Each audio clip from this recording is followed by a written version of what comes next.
Nah teman-teman, kita coba menghitung nilai kita yuk.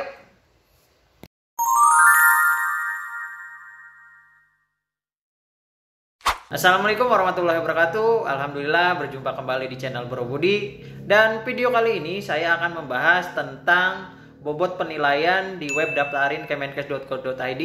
Karena dari kemarin banyak banget tuh teman-teman yang nanya gimana cara perhitungan bobot atau nilai di hasil rekrutmen administrasi web daftarin kemenkes.co.id. Untuk itu, meskipun video-video sebelumnya saya sudah menjelaskan secara singkat, tapi mungkin kali ini saya akan menjelaskan lebih detail supaya teman-teman bisa menghitung sendiri kira-kira teman-teman dapat bobot berapa atau poin berapa dalam pendaftaran di web daftarin kemenkes.co.id. Oke, untuk itu silakan simak video ini dari awal sampai akhir supaya teman-teman bisa tahu kira-kira nilai teman-teman berapa. Oke, langsung saja kita bahas semuanya. Nah, teman-teman, sebenarnya jika teman-teman pengen tahu tentang bobot penilaiannya, teman-teman bisa lihat di Keputusan Sekretaris Jenderal Kementerian Kesehatan nomor HK 0202 garing A garing 46581 garing 2023 tentang petunjuk teknis rekrutmen petugas penyelenggara ibadah haji Arab Saudi bidang kesehatan, tenaga kesehatan haji, dan tenaga pendukung kesehatan. Nah, teman-teman, di edaran ini edaran terakhir yang saya dapat ya teman-teman tahun 2023. Makanya teman-teman jika teman-teman ada edaran terbaru atau perhitungan terbaru, silakan teman-teman kirim filenya di grup Telegram. Insya Allah nanti teman-teman bisa berbagi informasi ke teman-teman yang lain supaya teman-teman yang lain juga bisa melakukan perhitungan secara manual. Oke, kita langsung saja ke poin tentang bobot penilaiannya ya. Kalau tidak salah di halaman 14. Harus saya scroll ke bawah. Nah, ini bab halaman 14 tentang bab proses seleksi. Nah, teman-teman. Nah, di proses seleksi ini teman-teman bisa lihat bahwa proses seleksi itu dibagi 4 tahapan.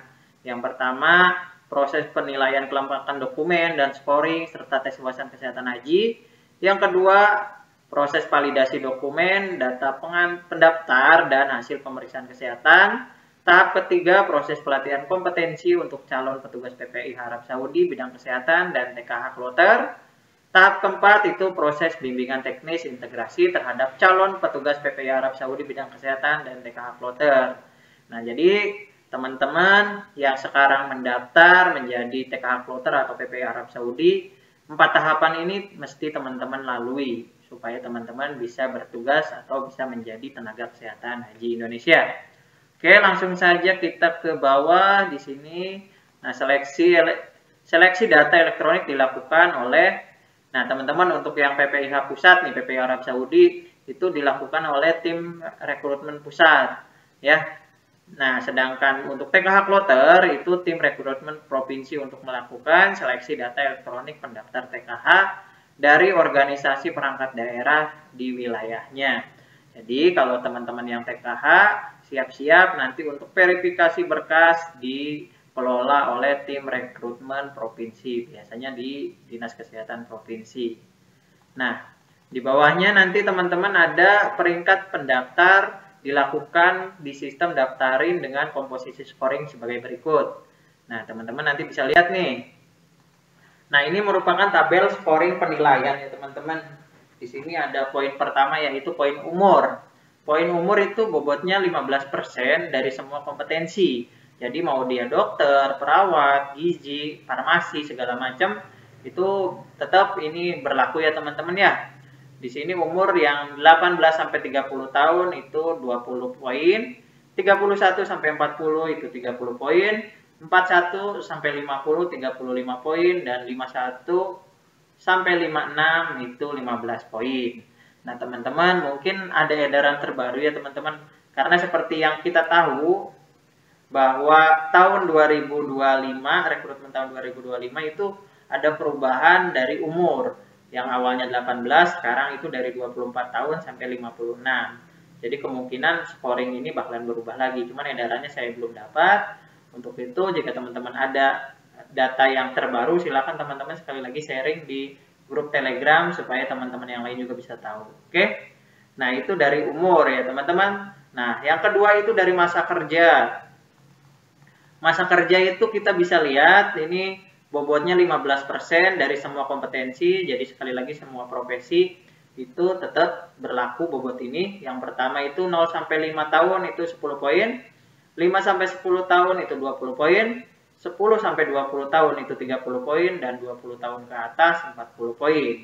Di sini yang masa kerjanya lebih dari 20 tahun pasti poinnya lebih banyak ya teman-teman. Tapi nah teman-teman yang kemarin gimana tentang yang daftar, misal dia honorernya di rumah sakit A, PNS-nya di rumah sakit B, bisakah dihitung?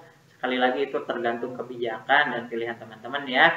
Karena sekali lagi ya nanti kan teman-teman butuh tanda tangan atasan langsung. Nah, kira-kira teman-teman atasannya mau tanda tangan gak dengan membawa masa kerja di rumah sakit atau di tempat kerja yang lama.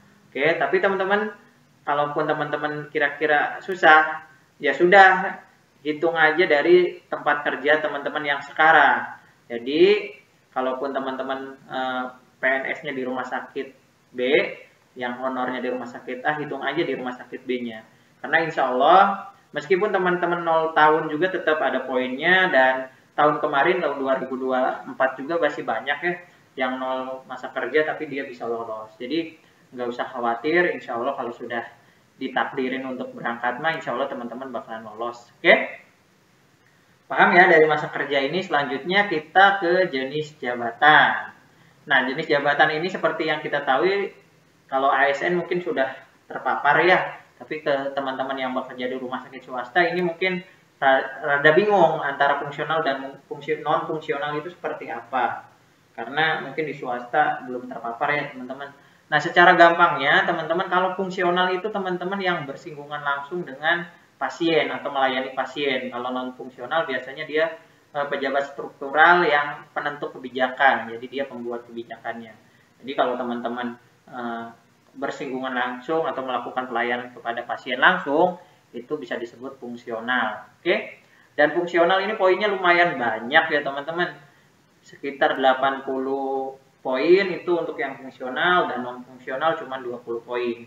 Jadi teman-teman yang fungsional poinnya bisa lebih banyak. Kenapa? Karena sekali lagi kalau fungsional kan dia tiap harinya bersinggungan langsung dengan pasien, otomatis kompetensi penanganan pasiennya juga dia lebih jago. Makanya biasanya untuk melakukan tindakan baik itu infus, BHD dan sebagainya, fungsional itu lebih jago dan poinnya juga lebih banyak. Oke, nah non fungsional juga silakan teman-teman, kalaupun emang mau daftar silakan, poinnya ada. Oke, tapi teman-teman non fungsional juga mesti sekali lagi diuji untuk kompetensinya, karena sekali lagi di sana kita menangani jamaah haji dan bersinggungan langsung dengan masalah-masalah kesehatan jamaah haji. Otomatis untuk tindakan seperti infus, BHD dan sebagainya itu teman-teman mesti jago juga. Oke? Dan penilaian yang keempat yaitu tempat kerja, itu sekitar 20%. Oke? Di sini tempat kerja dibagi-bagi ya teman-teman berdasarkan peminatan teman-teman. Yang pertama itu KKHI, TKB dan sektor. Nah, ini teman-teman yang di rumah sakit itu poinnya lebih besar ketimbang teman-teman puskesmas, pandiaskes lain dan non pandiaskes. Di rumah sakit poinnya 50 poin, puskesmas, KKP atau klinik 25 poin, pandiaskes lain itu 20 poin, dan non pandiaskes cuma 5 poin. Nah, sebenarnya kemarin banyak yang nanya, kalau saya bekerja di klinik atau saya bekerja di PMI, kira-kira apa yang saya pilih, pandiaskes lainkah, puskesmas atau klinik, atau non pandiaskes? Nah, sebenarnya di edaran ini teman-teman sudah dijelaskan kira-kira teman-teman mesti pilih yang mana pemilihan untuk pandiaskes lainnya, jenis tempat kerjanya.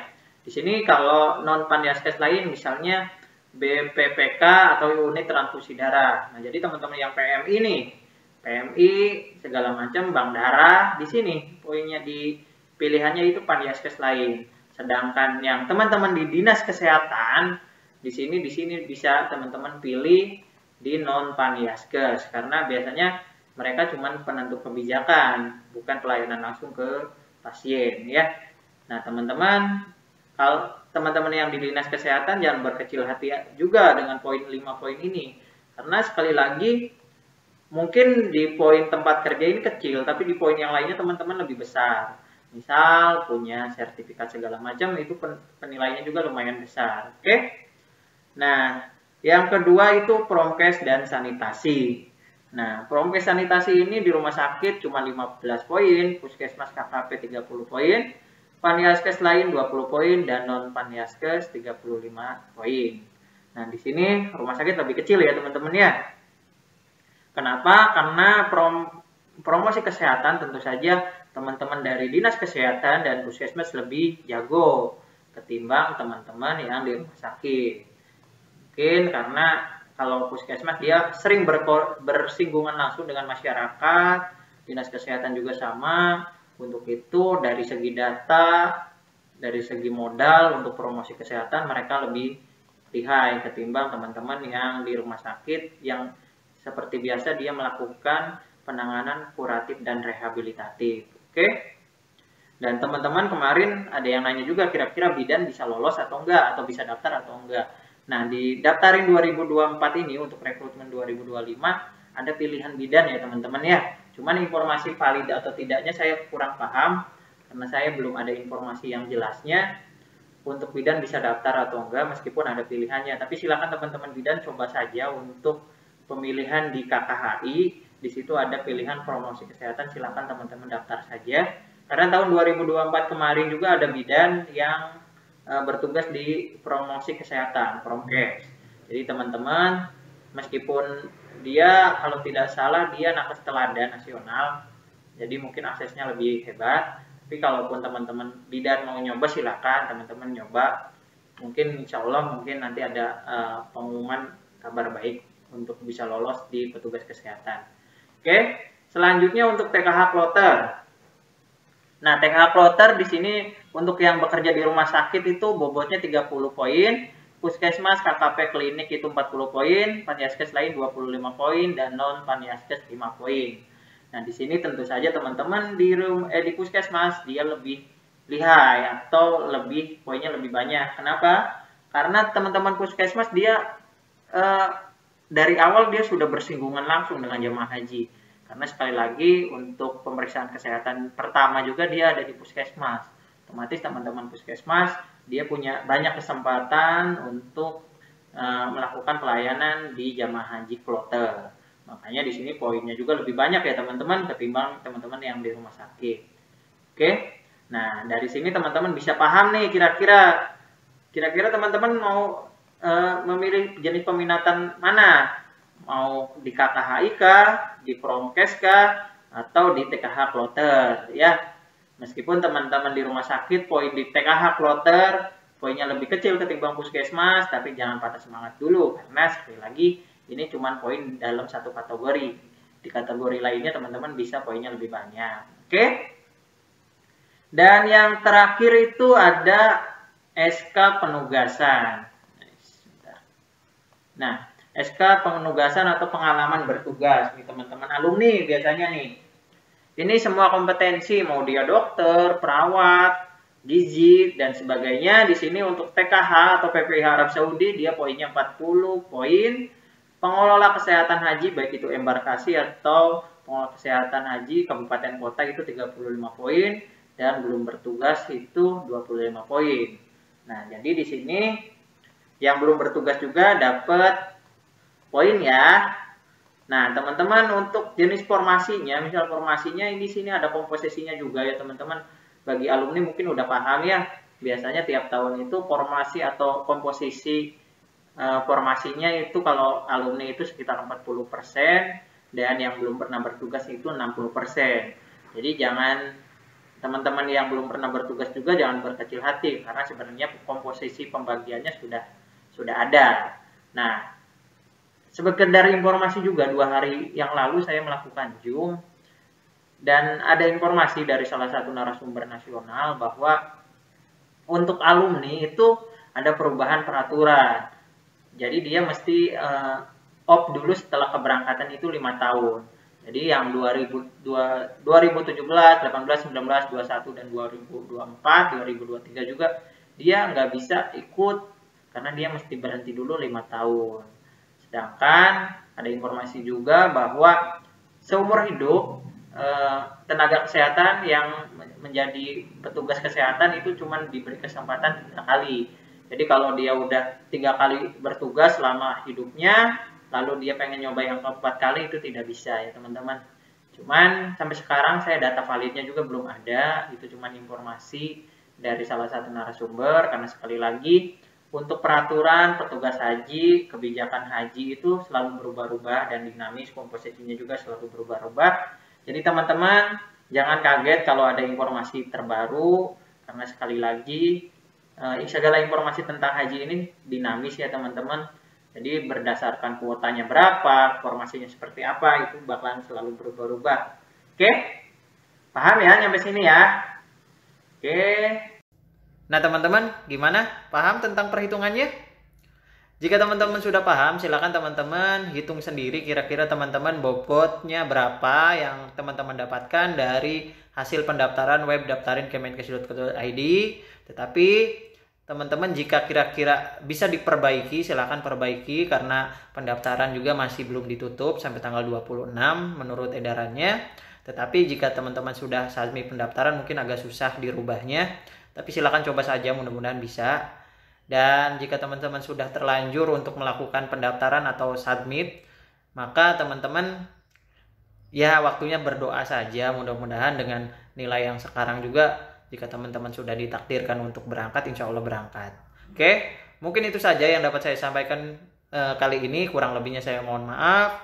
Wabila taufiq wal hidayah wal ridhoi wal inayah. Wassalamualaikum warahmatullahi wabarakatuh.